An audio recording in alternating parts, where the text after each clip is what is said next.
엄마는 왜 그렇게 다 퍼주고 살아? 그러다 손해만 보고 혼자 남으면 어떡해?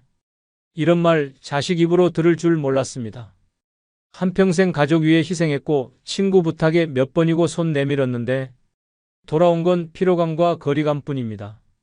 나이 들어 깨닫습니다. 내가 안 아끼고 안 챙기면 누구도 나를 진짜로 챙겨주지 않는다는 걸. 그래서 지금부터는 다릅니다. 가족도 친구도 잠시 내려놓고 오직 나만을 위한 이기적인 삶을 살기로요. 그게 노년에 꼭 필요한 생존 방식입니다. 구독, 좋아요, 알림 설정 누르시면 시작하겠습니다. 가족, 친구 신경 쓰지 말고 이기적으로 살아야 하는 첫 번째 이유는 집 한 채 남겨줘도 욕먹는 게 부모의 현실이기 때문입니다. 어머니가 동생한테만 전세금 더 얹어줬어요. 아버지가 말도 없이 큰형한테 상속을 넘겨버렸어요. 그렇게 끝납니다. 평생을 악착같이 일해 남겨준 집 한 채가 어느 순간 가족 간 분쟁의 씨앗이 됩니다. 정작 집을 물려준 부모는 고맙다는 말 한마디도 못 듣고 남은 자식들 사이에서 뒷말의 대상이 됩니다. 자식은 결코 같은 눈으로 부모의 희생을 기억하지 않습니다. 누가 얼마를 더 받았는지, 누구에게 먼저 줬는지 그 차이에 더 예민해집니다. 결국 남는 건 집도 아니고 고마움도 아니고 서운함과 불만뿐입니다. 노년의 부모가 가장 큰 착각을 하는 순간은 바로 이겁니다. 내가 죽고 나면 이 집이라도 남겨줘야지. 그 집 한 채를 붙들고 본인은 추운 방에서 전기장판에 몸을 말고 삽니다. 자식이 힘들까봐, 형제끼리 싸울까봐 미리 증여하고 양도하고 급기야 자기 살 곳마저 포기한 채 월세로 나가 삽니다. 하지만 그런 희생을 알아주는 자식은 드뭅니다. 오히려 왜 저 사람은 많이 받고 나는 적게 받았느냐, 왜 나에겐 미리 말도 없이 넘겼느냐, 심지어 그 정도밖에 안 남겼냐는 말까지 나옵니다. 충청북도 청주에 사는 79세 권순례 씨는 젊을 때부터 반찬 가게를 하며 딸 셋을 키워냈습니다. 60대 초반 남편과 사별하고 혼자 힘으로 모은 게 아파트 한 채였습니다. 그녀는 큰딸에게 이 집을 미리 증여했습니다. 가장 힘들어 보였고 가까이서 자주 찾아오기도 했기 때문입니다. 그리고 나머지 두 딸에겐 내가 죽고 나면 보험금과 예금으로 균등하게 줄게라고 설명했습니다. 하지만 그 결정은 가족을 갈라놨습니다. 둘째 딸은 말없이 거리를 두었고 막내는 엄마가 편애하신다며 노골적으로 반발했습니다. 명절 모임은 사라졌고 전화 연락도 끊겼습니다. 권 씨는 말합니다. 내 집 하나로 애들이 원수가 됐어요. 내가 잘못한 걸까? 그냥 아무것도 안 했어야 했나 싶어요. 그리고 덧붙였습니다. 이젠 내가 나를 먼저 지켜야겠어요. 더는 누구에게도 미안해하고 싶지 않아요. 이 사례는 특별한 일이 아닙니다. 전국의 수많은 부모가 재산이라는 이름으로 자식 간의 감정을 망가뜨립니다. 그리고 그 피해는 결국 부모 자신에게 돌아옵니다. 엄마는 누굴 더 사랑했나 봐요. 아버지는 늘 형만 생각하셨어. 그 말 속에는 진심보다 금전의 저울이 숨어 있습니다. 현실은 더 냉정합니다. 집 한 채 남긴다고 자식이 고마워하지 않습니다. 그 집을 두고 분쟁이 생기고 오히려 살아생전의 사랑과 기억이 재산에 덮여버립니다. 그 집 엄마가 왜 큰언니한테만 넘겼는지 아직도 이해 안 가. 아빠 돌아가시고 나서 그 집 문제로 우리가 가족인지도 헷갈렸어. 이런 말이 유산 다음에 남는 유일한 기억입니다. 그러니 지금이라도 바꾸십시오. 재산은 남기기보다 나를 위해 써야 할 도구입니다. 내가 편하게 살고 내가 따뜻한 밥을 먹고 내가 누울 침대가 있어야 합니다. 집 한 채 남겨주고 감동받는 시대는 지났습니다. 이젠 왜 저 집은 누구에게 갔나 내 몫은 어딘가만 남는 시대입니다. 그렇다면 어떻게 해야 할까요? 죽어서 나눠주는 게 아니라 살아서 안 주는 게 답입니다. 그 집, 그 돈, 그 예금. 누군가에게 퍼주느라 남은 인생을 줄이지 마십시오. 그건 이기적인 게 아니라 당연한 권리입니다. 오히려 살아있는 동안 내 재산으로 내가 행복하게 사는 모습을 보여주는 게 진짜 교육입니다. 그 모습을 본 자식은 나중에라도 스스로 챙길 줄 압니다. 얻는 법만 아는 자식은 결국 빼앗는 법도 배웁니다. 이기적으로 사십시오. 누구에게도 미안해하지 말고 누구도 기쁘게 하려 애쓰지 마십시오. 집 한 채를 남겨줘도 결국 욕먹는 게 부모의 현실이라면 차라리 그 집에서 내가 먼저 행복하게 살아야 합니다. 그것이 남은 인생을 지키는 가장 지혜로운 선택입니다. 가족, 친구 신경 쓰지 말고 이기적으로 살아야 하는 두 번째 이유는 아낌없이 베풀었더니 나중엔 당연한 걸로 여겨지기 때문입니다. 처음엔 고마워했습니다. 밥 한 끼를 사줘도, 병원에 데려다 줘도, 잔소리처럼 걱정을 해도 고맙다, 수고 많다는 말이 따라왔습니다. 하지만 그게 반복되면 사람들은 곧 그 수고를 기본값으로 취급합니다. 감동은 사라지고 당연함만 남습니다. 그리고 어느 순간부터는 내가 그걸 안 해주면 이상한 사람이 됩니다.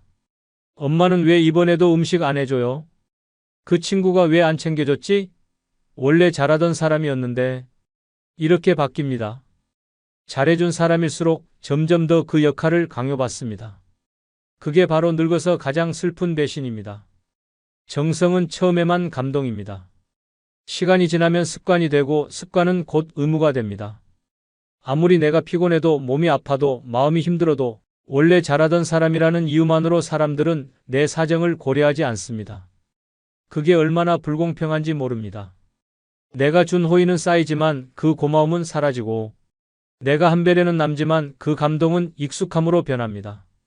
그리고 결국 내가 멈췄을 때 비로소 사람들은 불만을 말하기 시작합니다. 왜 갑자기 바뀌셨어요? 요즘은 예전 같지 않네요. 그 모든 말 속에는 당연했던 그 호의가 왜 사라졌냐는 불편함이 숨어 있습니다. 전북 전주에 사는 74세 김복희 씨는 평생 베푸는 삶을 살았습니다. 시댁과 친정 양쪽 제사를 챙기고 친구 생일이면 작은 선물 하나라도 꼭 들고 갔습니다. 자식들에게도 명절 음식은 물론이고 손주 간식까지 미리 준비해 냉동실에 채워두었습니다. 그런데 어느 해 김 씨가 허리 디스크로 병원 신세를 지게 되자 모든 관계가 갑자기 냉랭해졌습니다. 이번엔 엄마 못 하시겠네요. 우리끼리 대충 할게요. 아이고, 그럼 이번 생일 모임은 그냥 패스하자. 친구와 자식들이 모두 그렇게 말했습니다. 김 씨는 말했습니다. 내가 안 하니까 다 멈춰버리더라. 고마운 게 아니라 편리했던 거였구나. 그때 김 씨는 깨달았습니다. 자신이 했던 모든 수고는 누군가에게 사랑이 아니라 편리함이었을 뿐이라는 사실을. 그녀는 그 이후 모든 것을 멈췄습니다. 음식을 하지 않았고 선물도 준비하지 않았고 연락도 줄였습니다. 그 대신 자신을 위해 요가 수업을 시작했고 작은 텃밭을 가꾸며 하루를 살았습니다. 이기적으로 살기 시작한 뒤 그녀는 말했습니다. 이기적으로 살아보니까 사람이 보이더라. 나를 불편해하던 사람과 진심으로 걱정해주는 사람이 구분되더라. 우리는 종종 이렇게 착각합니다. 내가 잘해주면 다 좋아할 거야. 이렇게 도와주면 언젠가 갚겠지. 정성을 들이면 그 마음을 알아주겠지. 하지만 아닙니다. 정성은 익숙함을 낳고 익숙함은 기대를 낳고 기대는 결국 실망으로 되돌아옵니다. 늙어서 상처받는 이유는 단 하나. 내가 해준 만큼 사람도 나를 배려해 줄 거라는 기대 때문입니다. 이제는 그 기대를 버릴 때입니다. 내가 아파도 내가 힘들어도 누구 하나 돌아봐 주지 않는다면 더 이상 그 사람들을 위해 나를 소모하지 마십시오. 내 시간, 내 에너지, 내 돈과 내 정성은 오직 나를 위해 써야 할 때입니다. 이기적으로 산다는 건 남을 무시하는 게 아닙니다. 내가 먼저 존중받을 자격이 있다는 걸 인정하는 것입니다. 나는 누군가의 시중을 들기 위해 늙은 것이 아닙니다. 내가 나를 아끼지 않으면 누구도 나를 소중히 여겨주지 않습니다. 아낌없이 베풀었던 과거는 충분했습니다. 이제부터는 당연한 사람이 아니라 소중한 사람으로 살아야 합니다. 그러기 위해선 나부터 나를 소중히 대하는 법을 배워야 합니다. 지금부터라도 내 정성과 마음을 나에게 돌리십시오. 그게 바로 늙어도 무너지지 않는 사람으로 사는 길입니다. 가족, 친구 신경 쓰지 말고 이기적으로 살아야 하는 세 번째 이유는 마음을 줘도 배신당하는 일이 너무 많기 때문입니다. 한때는 정성은 통한다고 믿었습니다. 진심을 다하면 언젠가는 알아줄 거라 생각했습니다. 그래서 불편해도 참고 서운해도 웃으며 넘겼습니다. 명절엔 먼저 연락하고 친구 생일은 잊지 않고 챙기며 자식들에게도 늘 헌신했습니다. 그런데 결과는 어땠습니까? 마음을 준 만큼 돌려받기는커녕 오히려 더 깊은 상처가 돌아오는 일이 많았습니다. 준 마음은 잊히고 서운함만 남아 가슴을 후벼 팝니다. 배신은 반드시 큰 일에서만 일어나지 않습니다. 가장 아끼던 친구가 어느 순간 등을 돌릴 때, 가족이 그 정도면 됐지라며 모른 척할 때, 힘든 일 겪고 있을 때, 아무도 찾아오지 않을 때 그 모든 순간이 조용한 배신입니다. 젊을 땐 그런 일에도 이해하자며 넘겼습니다. 그런데 나이 들고 나서 당하는 배신은 다릅니다. 이제는 회복할 체력도 위로받을 사람도 없기 때문입니다. 경북 구미에 사는 75세 하재임 씨는 평생 옆집 친구 이순덕 씨와 자매처럼 지냈습니다. 장을 보면 서로 나눠 먹고 명절에도 함께 떡을 빚고 남편 장례식조차 서로 곁에서 도왔습니다. 하 씨는 건강검진에서 이상이 나와 큰 병원에 입원하게 됐을 때 가장 먼저 순덕 씨에게 전화를 걸었습니다. 나 병원에 며칠 있어야 해. 입원 수속 좀 같이 가줄래? 순덕 씨는 흔쾌히 알겠다고 했습니다. 그런데 약속한 날 그녀는 오지 않았습니다. 전화를 하니 급한 일이 생겨서 못 간다며 변명만 했습니다. 결국 하 씨는 혼자 입원 수속을 밟고 간호사에게 부탁해 겨우 짐을 정리했습니다. 그 뒤로 순덕 씨는 며칠간 연락이 없었습니다. 미안하다는 말도 없이 그냥 지나간 그 일. 하 씨는 말합니다. 그 친구가 날 그렇게 쉽게 놓을 줄은 몰랐어요. 그날 이후로 사람 못 믿게 됐어요. 그뿐이 아닙니다.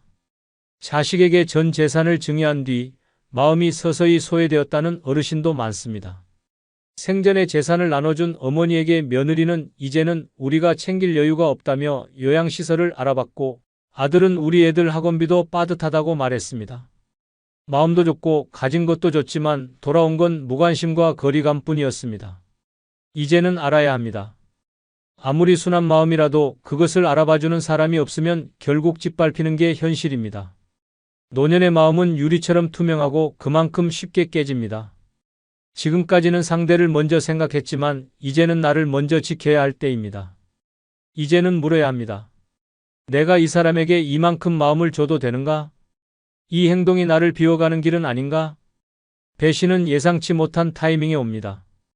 그리고 그 배신이 마음을 다치게 하면 사람을 잃는 게 아니라 스스로를 잃게 됩니다. 그러니 이제부터는 마음도 선택적으로 나누어야 합니다. 정은 주되 기대는 하지 말아야 하고 도움은 주되 조건 없이 퍼주지는 말아야 합니다. 내가 무너지면 아무도 대신 일으켜주지 않습니다. 내가 마음의 균형을 잃으면 어떤 관계도 더 이상 의미를 갖지 않습니다. 세상에 믿을 사람 없다는 말이 아닙니다. 단지 이제라도 내가 나를 먼저 아껴야 한다는 뜻입니다. 남을 먼저 챙기다 다친 마음, 무너진 자존감, 헛헛한 감정. 그 모든 건 지금까지 너무 많이 줬기 때문입니다. 그래서 이젠 거꾸로 가야 합니다. 받기 전엔 주지 마세요.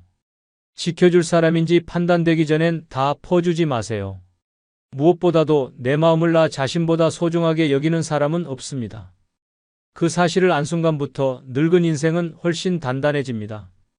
이기적으로 사는 것, 그건 남을 무시하겠다는 게 아닙니다. 이제부터는 나를 배신하지 않겠다는 선언입니다. 가족, 친구 신경 쓰지 말고 이기적으로 살아야 하는 네 번째 이유는 가족이라도 내 돈이 끊기면 연락도 끊기기 때문입니다. 엄마, 요즘은 너무 바빠서요. 나중에 다시 연락드릴게요. 아버지, 이번 달엔 좀 어려워서요. 다음에 식사해요. 그 말 돈을 끄는 순간부터 시작됩니다. 그전까진 연락이 잦았습니다. 생일 전엔 미리 전화가 오고 명절 앞두곤 찾아와 안부를 물었습니다. 손주 선물부터 생활비, 병원비, 카드값 자식이 힘들 때마다 내 지갑이 열렸습니다. 하지만 어느 순간 더 이상 줄 돈이 없다고 말하자 연락도 함께 끊겼습니다. 자식이 아니라 냉정한 채권자와 채무자 사이처럼 느껴졌습니다. 사랑보다 돈이 먼저였나? 그 질문 앞에 무너지는 건 부모의 가슴입니다. 돈은 나이 들어도 관계를 이어주는 고리입니다. 슬프지만 현실입니다. 돈이 있을 땐 잘 챙기던 가족이 그 돈이 마르자 천천히 멀어집니다. 처음엔 그럴 수도 있다고 생각합니다. 바빠서겠지, 피곤해서겠지. 하지만 한 달, 두 달 연락이 없는 날들이 쌓이면 확신이 됩니다. 아, 이제 나는 필요 없는 존재가 됐구나. 사랑이 식어서가 아니라 돈이 끊겼기 때문입니다. 경기도 고양시에 사는 78세 정영자 씨는 한때 자식 셋 모두에게 매달 생활비를 보태주며 살았습니다. 작은 노점에서 번 돈이었지만 손주들 학원비라도 보태고 싶어 허리 굽히며 일했습니다. 그런데 몇 년 전 관절염으로 일을 못하게 되자 용돈을 줄 수 없게 됐습니다. 그때부터 자식들의 연락이 끊기기 시작했습니다.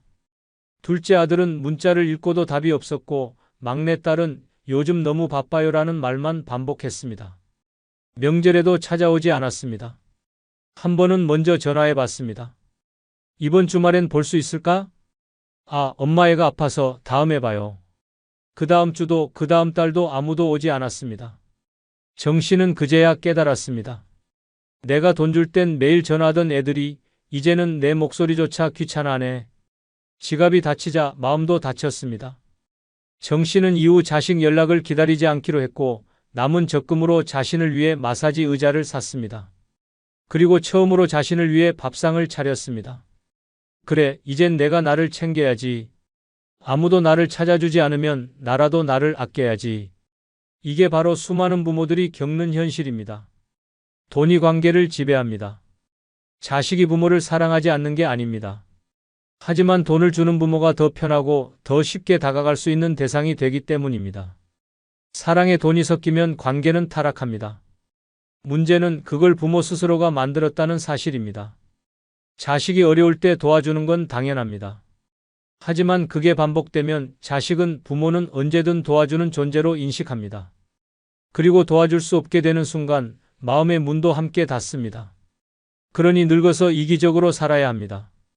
더 이상 주지 말아야 합니다. 주고 싶으면 내 삶이 여유로울 때, 조건 없이 줄 수 있을 때, 그리고 줄 수 있다는 사실이 내 삶의 해가 되지 않을 때만 줘야 합니다. 가족은 소중합니다.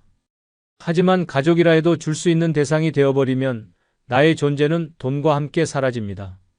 이제는 줬던 만큼 멈출 줄도 알아야 하고 사랑받기 위해 돈을 꺼내는 삶은 끝내야 합니다.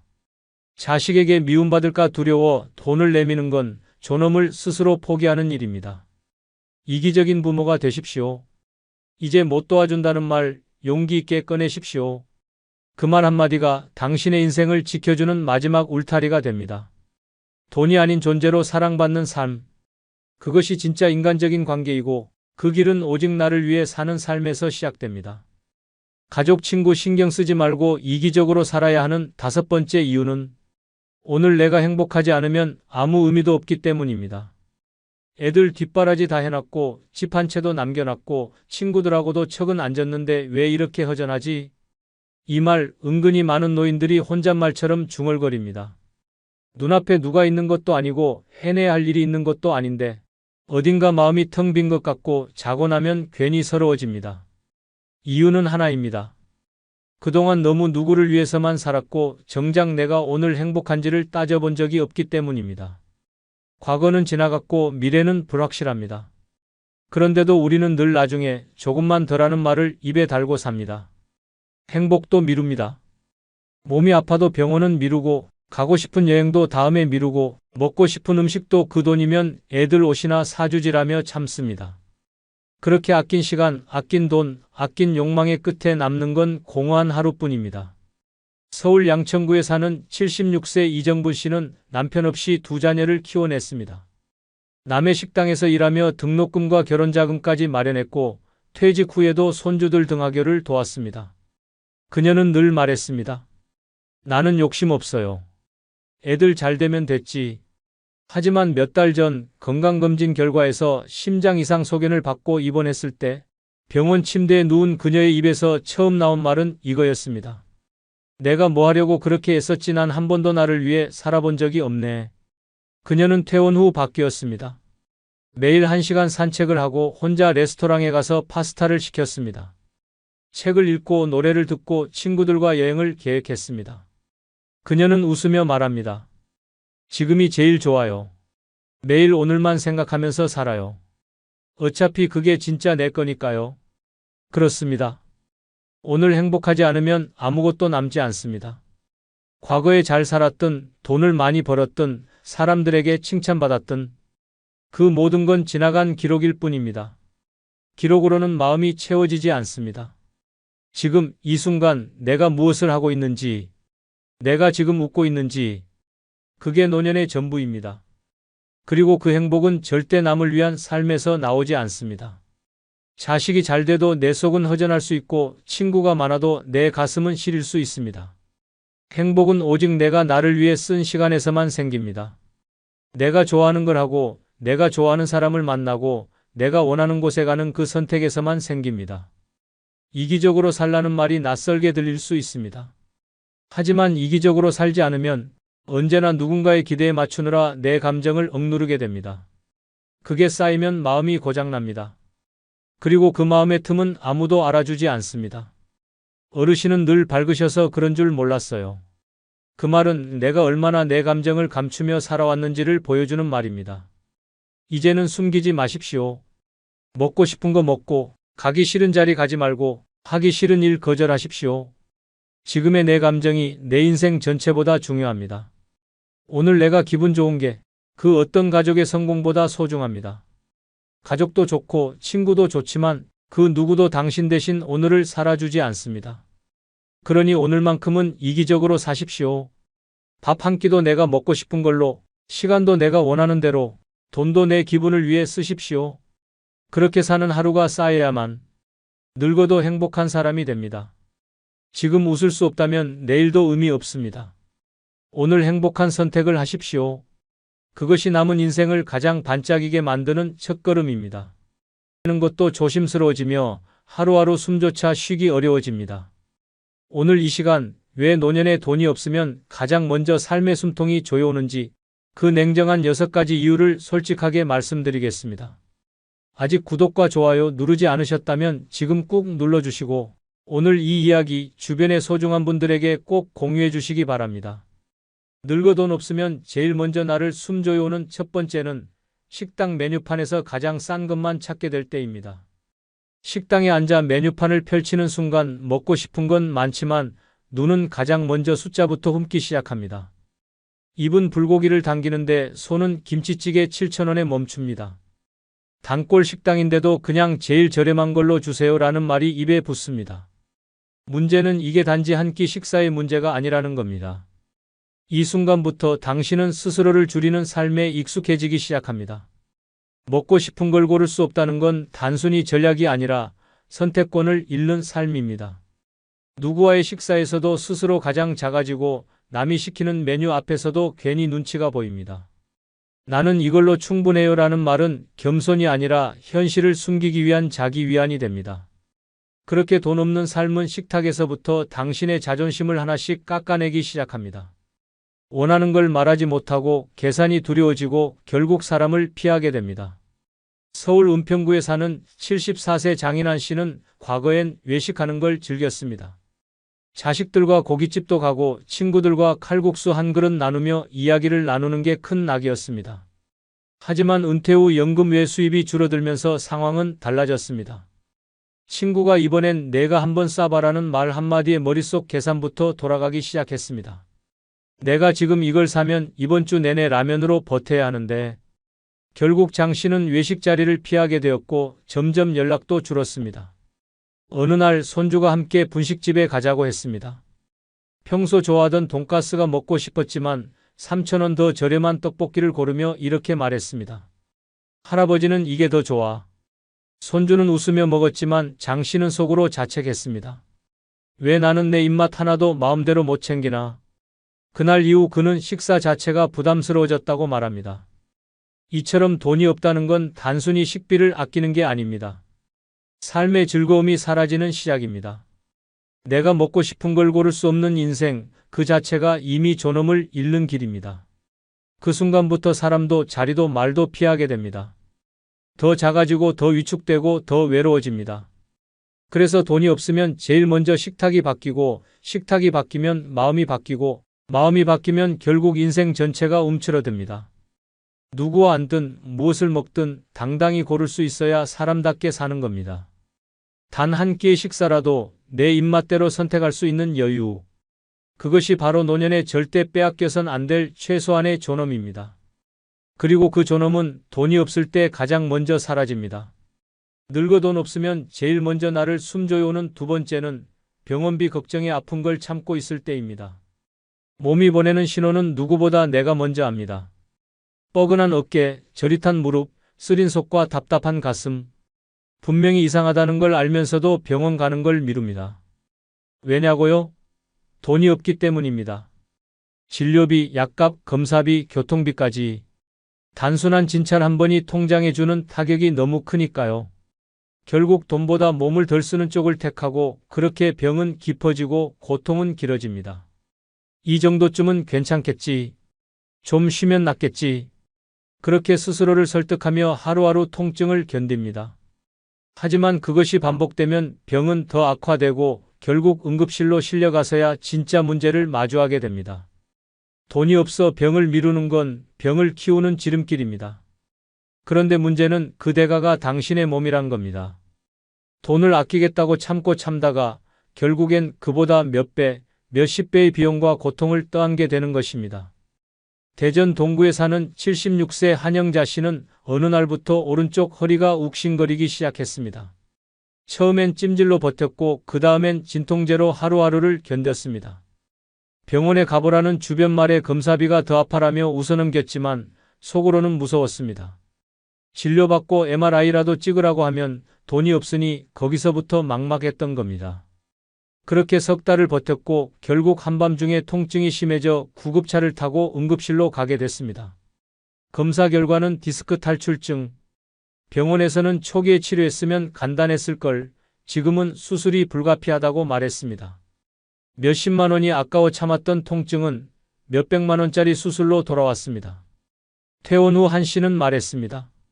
돈이 없다는 게 내 몸의 경고조차 무시하게 만들 줄은 몰랐어요. 아프다는 말을 꺼내는 것도 눈치가 보이더라고요.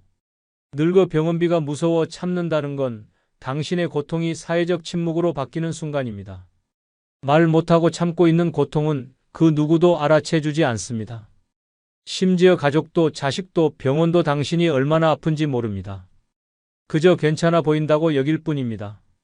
돈이 없다는 이유 하나로 당신의 몸과 감정은 방치되고 맙니다. 그래서 노년에 돈이 없으면 병원 문턱부터 멀어지고 병원 문턱이 멀어지면 내 몸에 대한 권리도 함께 사라집니다. 통증 앞에 무기력해지는 삶, 고통 앞에 침묵하는 삶. 그것은 사람이 누릴 수 있는 최소한의 존엄조차 지키지 못하게 됩니다. 건강은 생명이고 생명은 비용이 아니라 우선순위입니다.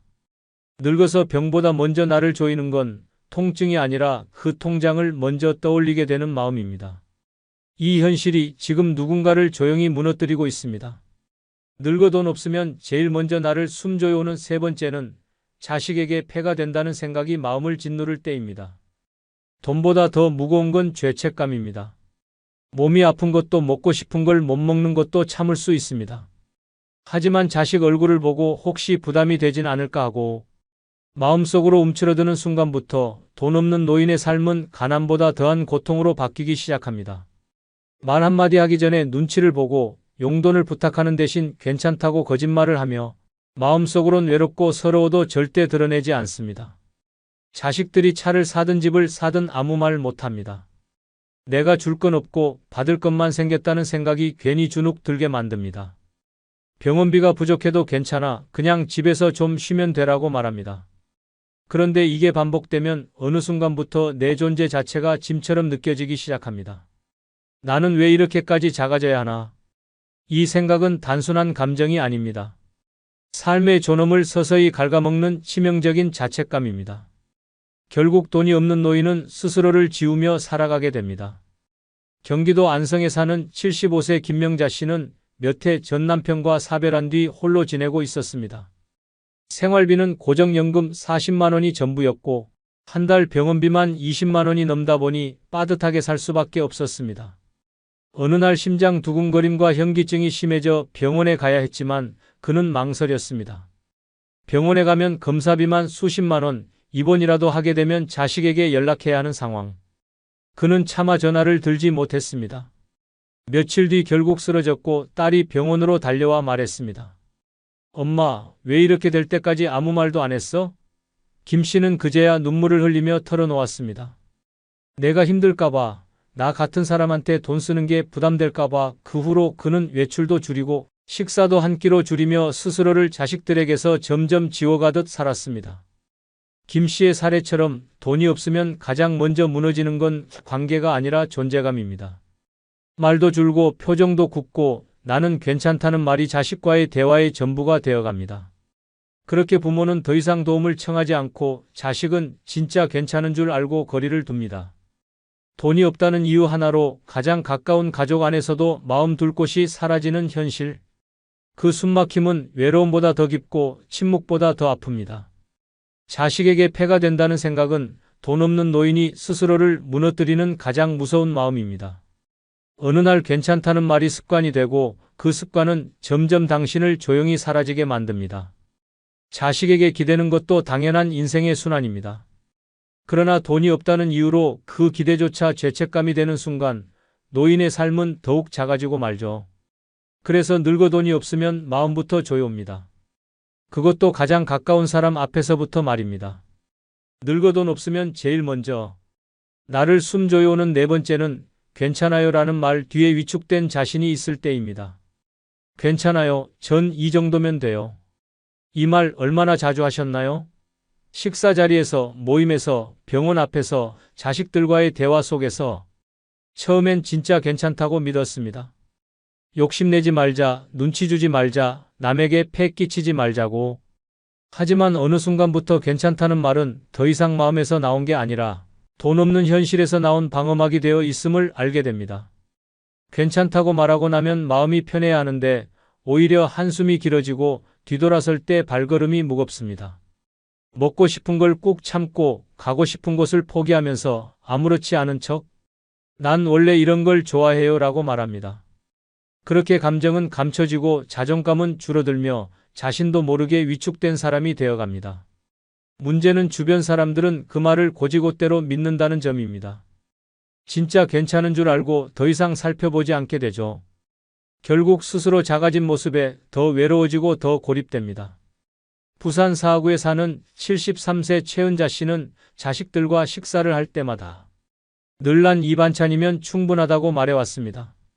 비싼 음식은 부담될까봐 식당 가자 하면 집밥이 좋아라며 말을 돌렸습니다. 생일에도 선물은커녕 내 생일은 안 챙겨도 되라는 말로 상황을 넘겼습니다. 하지만 어느 날 며느리가 던진 한마디에 가슴이 무너졌습니다. 어머니는 원래 욕심이 없으시니까 딱히 챙겨드릴 게 없어요. 그 말을 듣고 최 씨는 밤새 잠을 이루지 못했습니다. 내가 그렇게까지 없는 사람처럼 비쳤나? 내가 너무 참았나? 하는 자책이 밀려왔습니다. 그리고 깨달았습니다. 괜찮다는 말을 가장 많이 하는 내가 사실은 가장 많이 위축된 사람이었다는 걸. 그 후 최 씨는 변했습니다. 자식들과 외식할 땐 원하는 메뉴를 고르고 생일엔 작은 케이크라도 함께 나누자고 먼저 말했습니다. 이젠 괜찮다는 말 덜 하기로 했어요. 왜냐하면 진짜 괜찮지 않거든요. 그렇게 한마디씩 꺼내자 자식들의 반응도 달라졌고 가족들 속에 있던 최 씨의 존재감도 다시 살아났습니다. 괜찮아요라는 말은 어른스러운 태도가 아니라 자신을 숨기는 습관이 될 수 있습니다.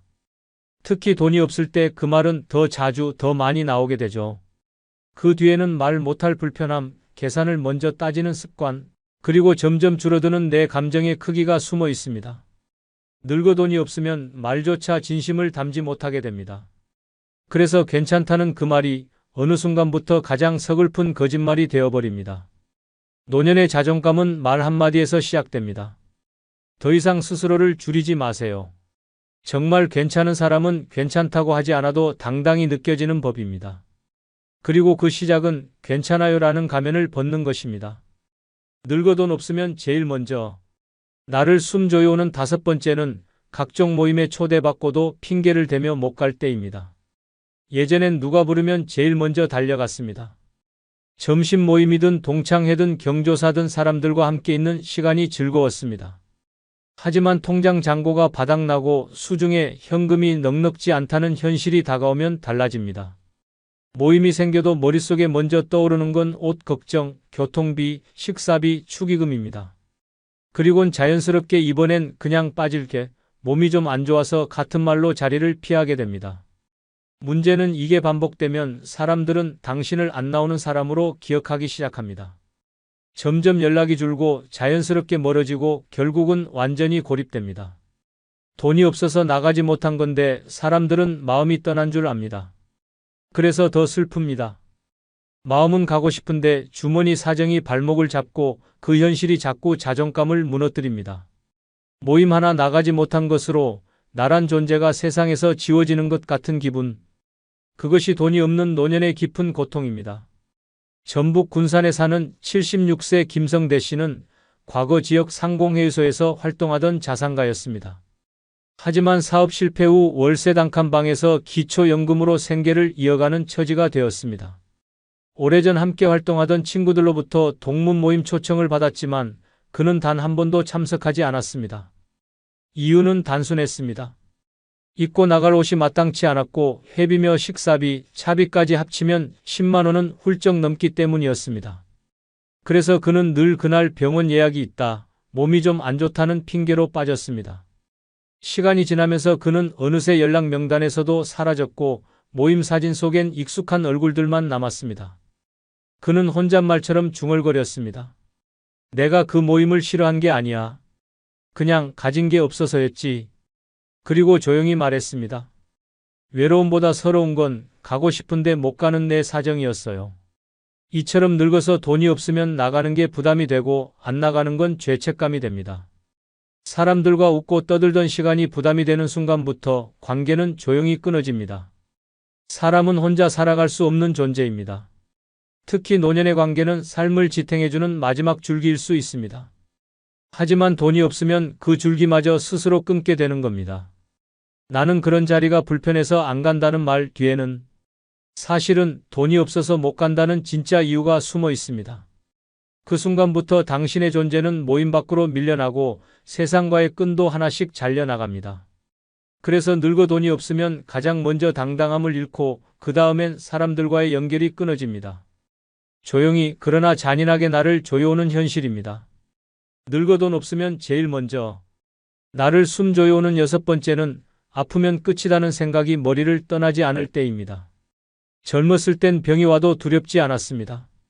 병원 갈 돈이 있었고 옆에서 도와줄 사람도 있었고 회복할 체력도 있었습니다.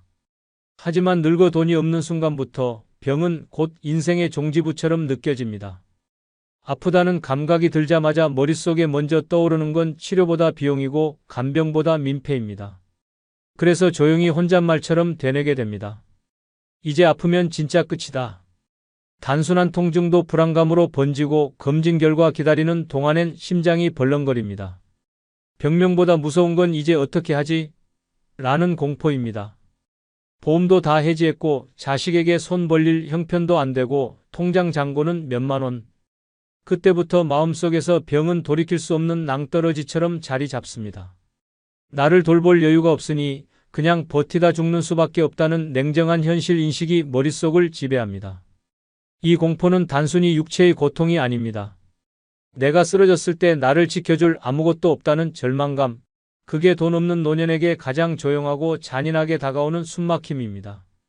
그래서 늙어 돈이 없으면 병보다 병을 생각하는 마음이 먼저 나를 갉아먹기 시작합니다. 광주 북구에 사는 77세 임정애 씨는 몇 달 전부터 숨이 가빠지고 가슴이 조이는 증상이 반복됐습니다. 병원에 가자니 검사비와 약값이 걱정됐고 아무도 돌봐줄 사람이 없었기에 병이 커질까 봐 더 두려웠습니다. 결국 참다가 한밤중에 쓰러졌고 다음날 오후가 되어서야 우편 배달부가 발견해 119에 신고했습니다. 병명은 신부전. 조기 진단을 받았더라면 약물로 관리가 가능했지만 상태가 악화되어 장기 입원이 필요하다는 말을 들었습니다. 그러나 입원비가 부담돼 일주일 만에 퇴원했고 임 씨는 스스로 말합니다. 이젠 아프다는 생각이 들기만 해도 공포예요. 그냥 이대로 가는 수밖에 없겠구나 싶을 때가 많아요. 이처럼 돈이 없으면 병을 앓는 게 아니라 병을 두려워하는 삶이 시작됩니다. 그 두려움은 고통보다 더 깊게 들어와 마음을 누릅니다. 잠자리에 들기 전 내가 오늘 밤에도 멀쩡히 일어날 수 있을까 하는 불안감. 누가 무심코 괜찮으세요? 하고 물으면 속으로 되뇌는 아니요. 하나도 안 괜찮아요 라는 외침. 그 모든 것이 돈이 없기 때문에 생긴 공포입니다. 그래서 늙어 돈이 없으면 병이 무서운 게 아니라 병을 감당할 수 없다는 현실이 더 무섭습니다. 그리고 그 현실이 매일같이 내 머릿속을 조여오며 단 한 번의 통증에도 이젠 끝이다라는 생각을 떨칠 수 없게 만듭니다. 그 공포는 세상 누구보다 나를 가장 조용히 그러나 깊게 무너뜨립니다. 그게 바로 돈 없는 노년의 마지막이자 가장 무서운 조임입니다. 장자크 루소는 가난은 육체보다 마음을 먼저 병들게 한다고 했고, 쇼펜하우어는 노년의 고통은 고독보다 무력감에서 시작된다고 했습니다. 우리는 그 말을 이제야 가슴으로 실감하고 있습니다. 아프다고 말 못하고 먹고 싶은 걸 외면하고 사람들 사이에서 작아지고 늙어 돈이 없으면 삶 전체가 점점 조여옵니다. 더는 미루지 마십시오. 노년을 지키는 최소한의 준비 지금부터라도 시작해야 합니다. 그래야 숨이 막히는 날을 피할 수 있습니다. 구독자 여러분은 모두 풍요로운 노년이 될 것으로 믿습니다. 그리고 여러분 마지막으로 한 가지 부탁드립니다. 영상 화면 오른쪽 아래에 나오는 아무 제품을 한 번씩 클릭해 주시기 바랍니다. 그럼 그 이후 24시간 안에 여러분이 쿠팡에서 물건을 구매하시면 저의 채널에 약간의 수수료가 발생합니다. 이렇게 간접 후원해 주시면 감사하겠습니다. 문을 열고 나갔더니 통장 잔고가 13,000원이었습니다. 휴대폰 요금은 밀려있고 병원에서 준 처방전 들고 약국에 가기가 무섭습니다. 자식에게 전화하려다 혹시 또 돈 얘기할까 봐 조용히 폰을 내려놓았습니다. 눈은 침침하고 다리는 시큰한데 집안엔 밥보다 한숨이 많습니다. 이게 지금 대한민국 노인의 하루입니다. 무섭지만 이 현실이 바로 노년에 돈이 없을 때 벌어지는 일입니다. 황희정승은 나이는 들어도 마음이 늙지 않아야 한다고 했지만 가난 앞에선 마음이 먼저 늙습니다. 법정 스님도 가난은 부끄러운 게 아니지만 준비 없는 가난은 고통이다라고 말했습니다. 나이가 들수록 돈은 더 이상 소비의 수단이 아니라 삶의 자존심이 됩니다. 친구 생일에도 못 나가고 비싼 고깃집 간다는 말에 괜히 연락을 피합니다. 주머니가 가벼우면 입도 다치고 마음도 다칩니다. 삶의 숨통이 돈이란 줄로 서서히 내 숨을 조여오기 시작하는 것입니다. 그러다 어느 날 스스로를 세상에서 지워버리고 싶어집니다. 오늘 이 영상에서는 노년에 돈이 없을 때 왜 삶이 조용히 무너져 가는지 그 비참한 5가지 이유를 하나하나 알려드리겠습니다. 구독과 좋아요, 알림 설정 지금 눌러주시고 영상을 무조건 끝까지 시청하시기 바랍니다. 그래야 살아남을 수 있습니다. 노년에 돈이 없을 때 나를 숨조여오는 첫 번째는 친구들이 돈과 관련된 이야기를 할 때 조용히 듣기만 하게 되는 순간입니다. 처음엔 그냥 웃으며 넘깁니다. 이번에 어디 다녀왔다더라. 거기 펜션이 참 좋았다. 이번엔 좀 비쌌지만 그래도 힐링이 되더라. 다들 돌아가며 한마디씩 이야기꽃을 피우는데 나는 괜히 입을 꾹 다뭅니다. 말끝마다 돈이 섞여 있다는 걸 그들은 모릅니다. 아니 어쩌면 알지만 아무렇지 않게 말하는지도 모릅니다. 그때부터 가슴 한쪽이 쿡쿡 쑤십니다. 속으로 말합니다.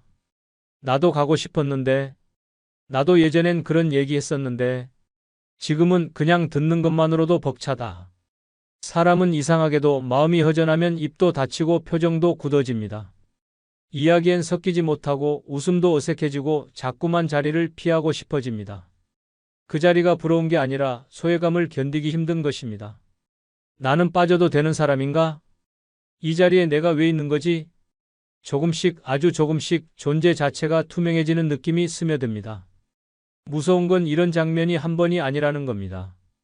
주말엔 어디서 밥을 먹었다. 이번엔 제주도가 좋더라. 다음엔 해외도 한번 가보자. 돈이 있는 사람들의 대화는 자연스럽게 경험을 공유합니다. 그리고 그 경험에는 늘 비용이 따라옵니다. 하지만 돈이 없는 사람은 어떤가요? 경험을 나누지 못하고 기억을 꺼내지도 못하고 결국 아무 말도 못하게 됩니다. 말을 못하게 되면 점점 자리를 잃게 됩니다. 말을 잃고 관계를 잃고 결국 사람을 잃습니다. 서울 구로구에 사는 75세 박정희 씨는 한때 여행동호회에서 활발히 활동하던 사람이었습니다. 60대 중반까지는 1년에 2~3번씩 전국 방방곡곡을 다녔고 친목 모임에서는 늘 중심에 있었습니다. 하지만 남편이 병환으로 쓰러진 뒤 병원비와 간병비로 모아둔 돈이 빠르게 바닥났습니다. 그 후론 한 번도 장거리 여행을 가지 못했습니다. 모임은 여전히 있었지만 그 안의 대화가 달라졌습니다. 이번에 후쿠오카 다녀왔는데 스위스는 물가가 너무 비싸서 고생했어. 박 씨는 조용히 고개를 끄덕이며 웃기만 했습니다. 그러다 어느 날 조용히 모임 단톡방을 나왔습니다. 친구 한 명이 전화를 걸어 왜 요즘 안 나오냐고 물었지만 박 씨는 웃으며 말했습니다. 나이가 드니까 좀 피곤하네. 하지만 진짜 이유는 대화에 낄 수 없어서였습니다. 내 얘긴 할 게 없더라. 나눌 게 없으니까. 돈이 없다는 건 단순히 경제적 제약을 의미하는 게 아닙니다. 사람들과의 연결이 끊기고 내가 있던 자리에서 슬그머니 밀려나는 일입니다. 대화에서 배제되고 모임에서 점점 소외되고 나중엔 아예 초대조차 받지 않게 됩니다. 그리고 그 공백을 뚫고 들어오는 건 깊은 고립감과 침묵입니다. 침묵은 무섭습니다. 그건 말할 게 없어서가 아니라 말할 자격이 없다는 감정 때문입니다.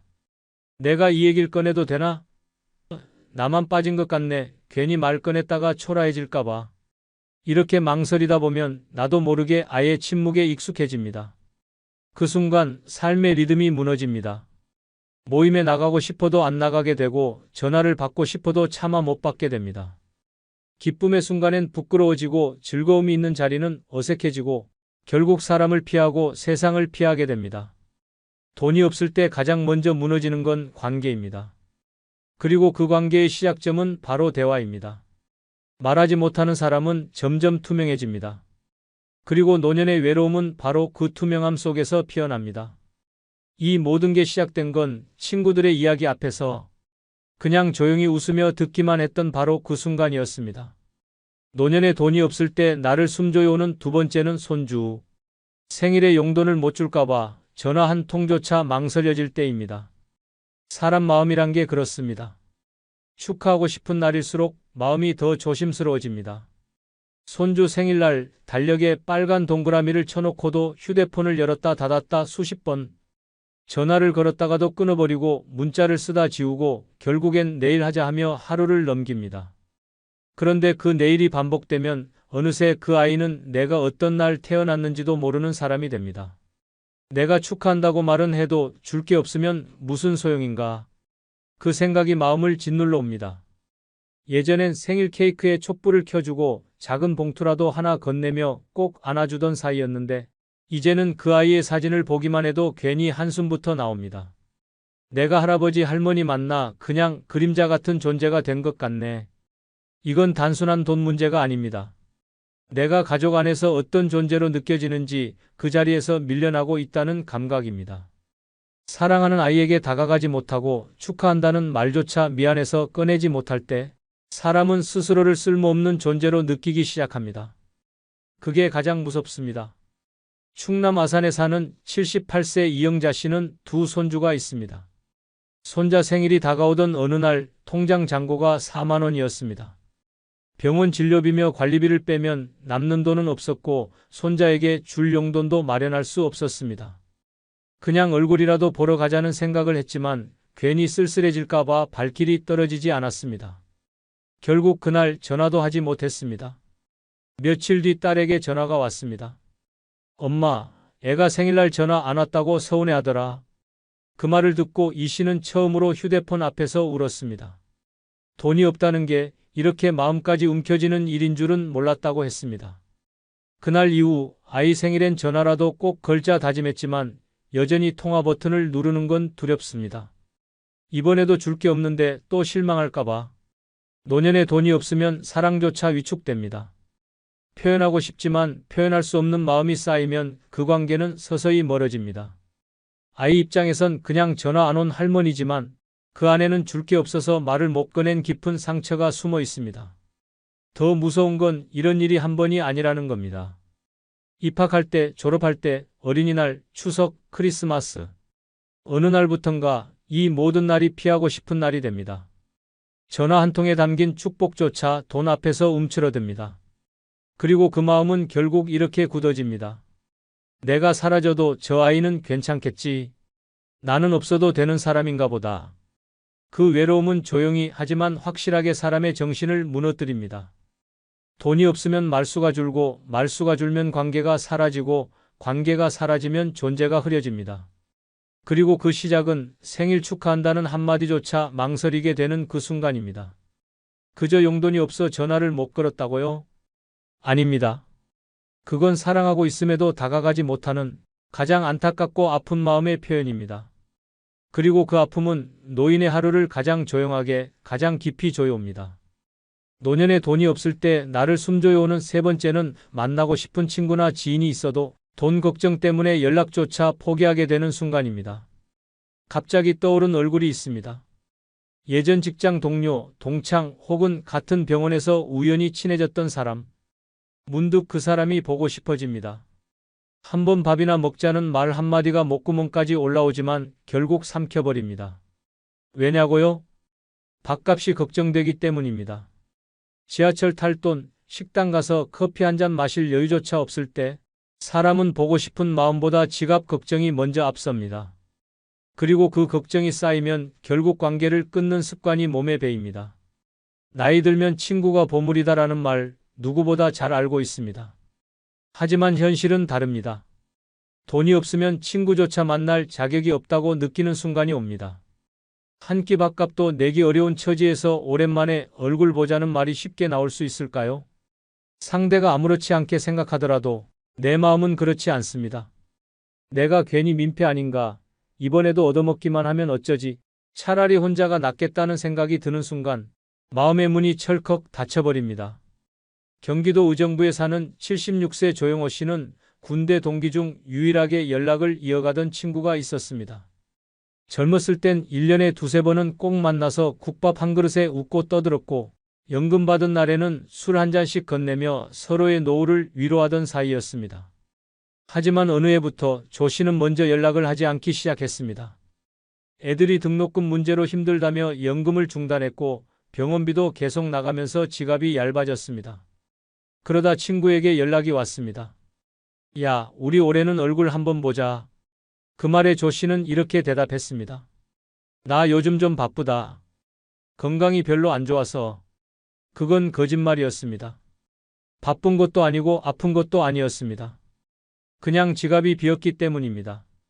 그 후론 연락도 안 왔습니다.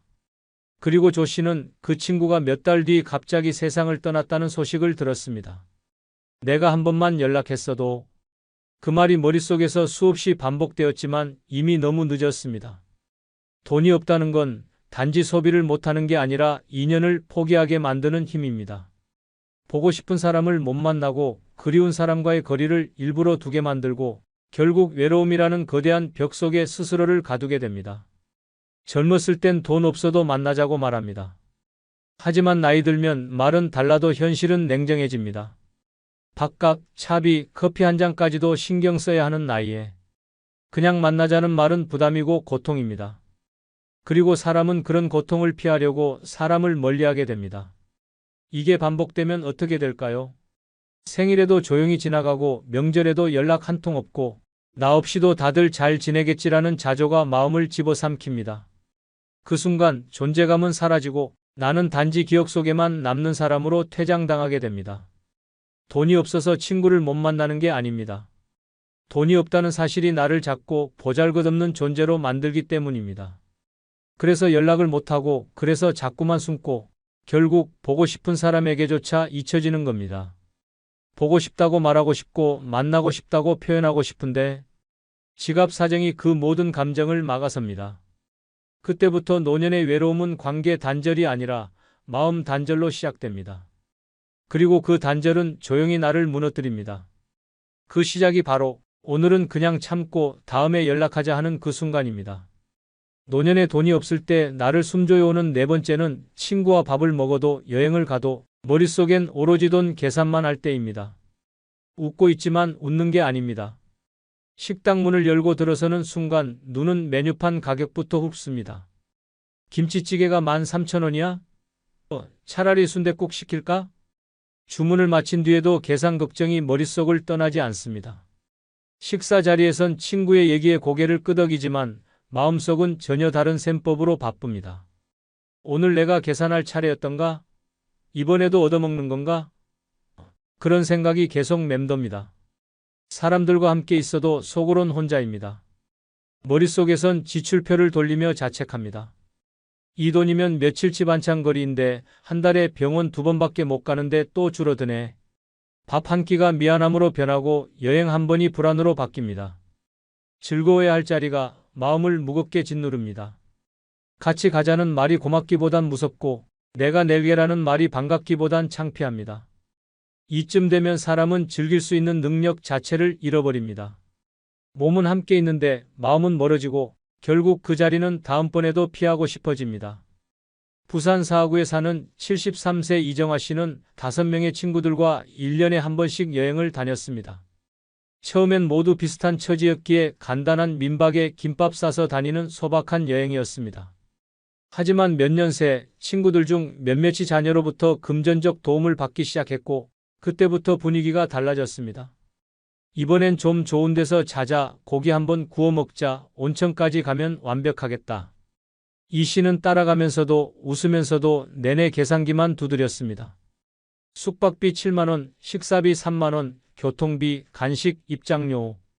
돌아오는 버스 안에서 그는 스스로에게 말했습니다. 나는 이번이 마지막이다. 그 이후 다음 여행에선 핑계를 댔습니다. 무릎이 안 좋아서, 집안에 일이 있어서, 몸살 기운이 좀 있어서. 그 말은 전부 돈이 없어서라는 한 문장으로 귀결되는 진심이었습니다.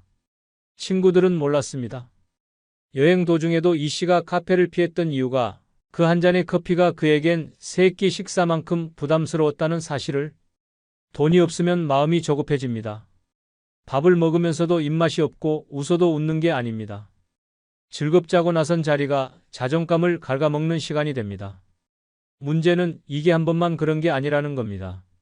한 번의 밥자리, 한 번의 여행이 반복되면 사람은 점점 관계를 유지하는 게 고통이라는 결론을 내립니다.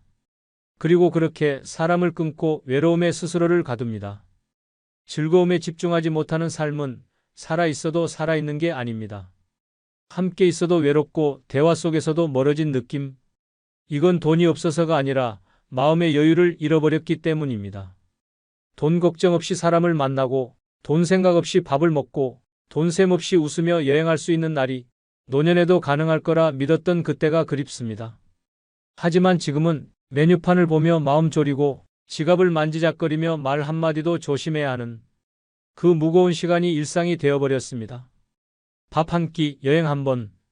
그 안에 담긴 고통의 무게는 아무도 모릅니다. 그저 혼자 삼킬 뿐입니다.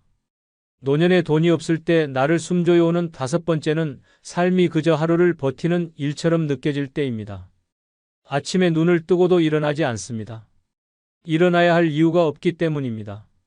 식사 준비, 어제 반찬 그대로, 외출, 돈 들 일, 병원, 진료비가 부담이라 그냥 참습니다. 텔레비전을 틀어놓고 가만히 누워있다가 어느새 해가 지고 밤이 되고 다시 아침이 옵니다. 그 하루가 또 시작되었다는 사실에 피로부터 몰려옵니다. 젊을 때는 하루가 희망이었습니다. 무언가 할 수 있다는 기대, 갈 곳이 있다는 활력, 누군가와 통화하며 웃을 수 있는 시간. 하지만 지금은 다릅니다. 하루하루가 끝나기만을 기다리는 고역처럼 느껴집니다. 이유는 단 하나. 돈이 없기 때문입니다. 돈이 없으면 선택권이 없습니다. 먹고 싶은 걸 사 먹지 못하고 보고 싶은 곳에도 갈 수 없고 심지어 전기세 아끼려 불도 최소한으로 켜둡니다. 그런 삶에 어떤 기대가 남겠습니까? 문제는 그 감정이 하루, 이틀이 아니라는 겁니다. 한 달, 2달 시간이 쌓일수록 사람은 자신이 세상에서 잊힌 존재처럼 느껴지기 시작합니다. 그리고 그 순간부터 삶은 사는 것이 아니라 버티는 것으로 변합니다. 전라남도 광양에 사는 79세 최문규 씨는 스스로를 사람 아닌 존재라고 말했습니다. 5년 전 부인과 사별한 뒤 혼자 살며 기초연금으로만 생활하고 있습니다. 하루 일과는 단순합니다. 오전 10시에 일어나 고구마 하나로 끼니를 때우고 TV를 보다 졸고 오후엔 시장에 다녀오고 저녁에는 라디오를 듣다 잠듭니다. 말을 한마디도 안 하는 날이 대부분이고 전화벨은 한 달에 한두 번 울릴까 말까입니다. 그는 말합니다. 나는 이젠 누가 나를 찾지 않아도 익숙해졌어. 근데 이게 사는 거냐고 물으면 대답을 못 하겠어. 그냥 버티는 거지 뭐. 그가 가장 두려운 건 외로움도 병도 아니었습니다. 내가 이 세상에서 아무런 쓰임도 없이 남아있는 존재가 되는 것. 그 자체였습니다. 삶이 버티는 일이 될 때 사람은 가장 먼저 자존감을 잃습니다. 그리고 다음은 감정, 마지막은 관계입니다. 말 안 하고 지내도 괜찮아. 밥 한 끼 안 먹어도 어차피 혼자니까. 죽어도 아무도 모를 텐데. 이런 말들이 무심하게 입에서 흘러나올 때 그 삶은 이미 심리적으로 무너지고 있는 상태입니다. 돈이 없다는 건 단지 불편한 게 아닙니다. 삶을 밀어내고 기쁨을 제거하고 존재의 이유를 지워가는 과정입니다. 그리고 그렇게 지워지는 과정은 누구에게도 보이지 않습니다. 혼자서 견디고 혼자서 삼키고 결국엔 아무도 모르게 조용히 무너집니다. 지금도 많은 노인들이 나는 괜찮아라며 말합니다. 하지만 그 속엔 누구에게도 짐이 되고 싶지 않아서라는 말 못할 체념이 숨어 있습니다. 그리고 그 체념은 어느새 일상화되어 하루하루를 견디는 삶이라는 무거운 틀로 굳어져 갑니다. 그것이 노년에 돈이 없을 때 가장 깊고 조용하게 목을 조여오는 5번째 고통입니다. 앤드류 카네기는 노년에 가난하다는 것은 젊어서 잘못 살았다는 증거다라고 말했습니다. 벤자민 프랭클린도 젊을 때 전략하지 않으면 늙어서 비굴하게 살아야 한다고 경고했습니다. 노년에 돈이 없으면 마음부터 무너지고 관계는 멀어지고 결국 삶은 견디는 것으로 변합니다. 하지만 지금부터라도 늦지 않았습니다. 큰 돈이 아닌 작은 돈을 꾸준히 쌓는 습관이 노년을 바꿉니다. 하루 1,000원이라도 목적 있게 모으고 무조건 통장을 분리하며 정기적 지출을 기록하는 것만으로도 삶은 달라집니다. 가장 중요한 건 남을 위해 모으는 돈이 아닌 나를 위해 쓰는 돈을 따로 만들어야 한다는 점입니다. 자식 걱정보다 내 노후가 먼저입니다. 작은 준비가 내 노년의 숨통을 지켜줄 유일한 길입니다. 아버님, 검사 더 받으셔야 해요. 근데 비용 괜찮으시겠어요?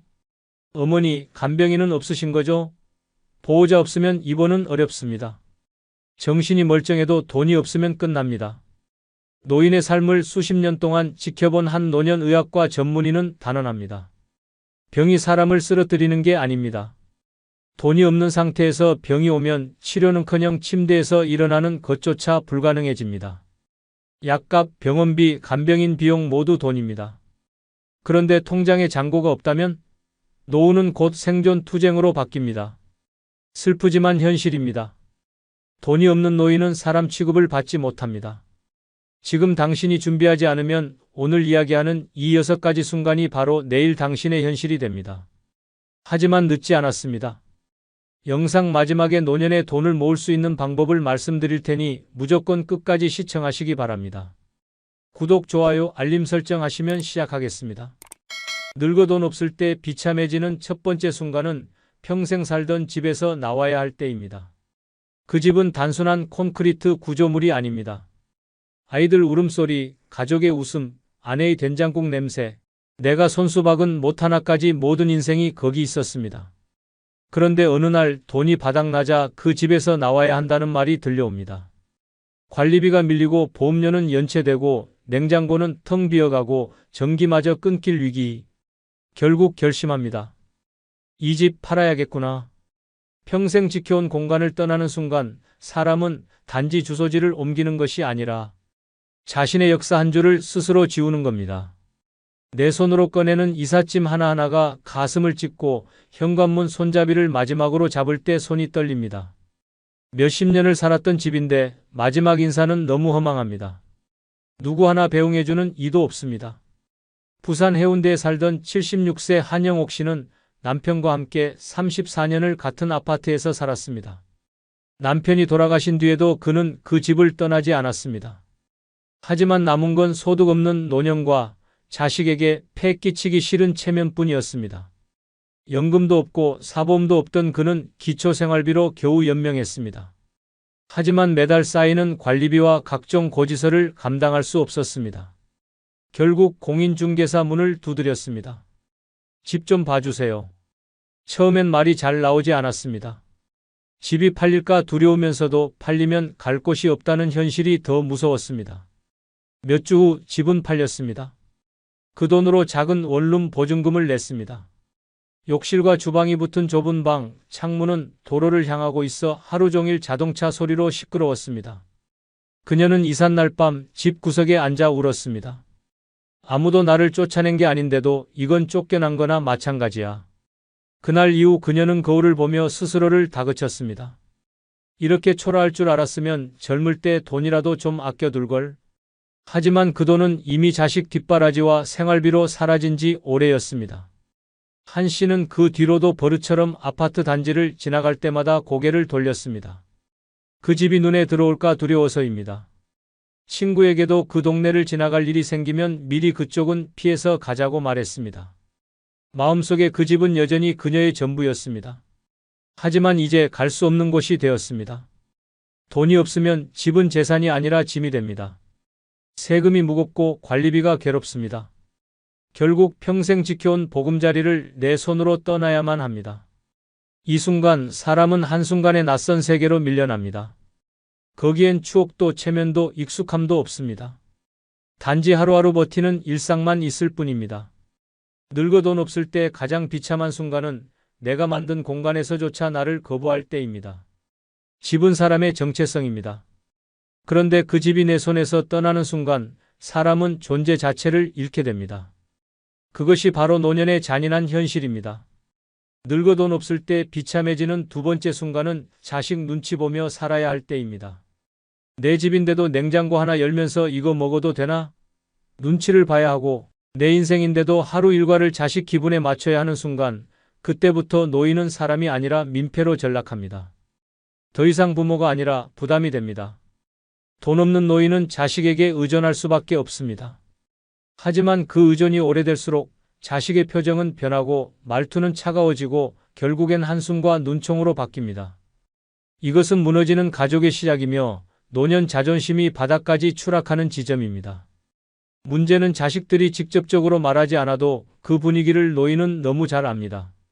엄마, 전기세 많이 나왔어요. 한마디에 움찔하고 이번 달은 외식 좀 줄이자는 말에 스스로 조심합니다.